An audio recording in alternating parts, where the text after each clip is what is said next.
The Crimson Bath, a short story by Colin Lawson.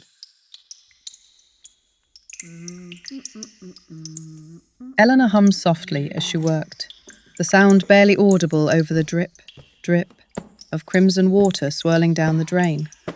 The scent of lavender and iron filled the air. The aroma of the iron-rich blood was thick and cloying, but she hardly noticed. She had done this before. The bathroom, pristine in its white-tiled perfection, was her temple, the bath her altar. And the man slumped lifeless in it, he was just another offering. She wiped a stray drop of blood from her cheek, then positioned the hacksaw against his wrist. The first cut was always the hardest, the teeth of the blade biting into flesh and tendon, but she had learned to be patient. A steady hand, controlled movements, it was all about precision. The body was a puzzle, and she took great pleasure in taking it apart, piece by piece. As she severed the hand, Eleanor let out a contented sigh. She admired the way the pale fingers floated in the water for a moment before sinking beneath the surface. There was something almost poetic about it. The man, she never learned their names, had been foolish enough to trust her. They always were.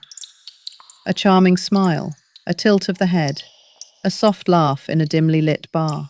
It was all she needed. He had followed her home like a moth to the flame, oblivious to the danger, to the fact that she had already prepared the plastic sheeting and bleach. Eleanor reached for the cleaver next. Smaller joints could be popped out of place and cut around with less effort, but the larger joints required more force. With a swift, practiced motion, she brought it down onto his knee.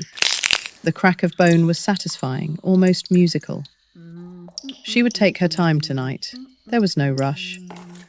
No one ever suspected her. Who would? A woman like her, petite, well-mannered, graceful, was not the sort of monster they imagined lurking in the shadows.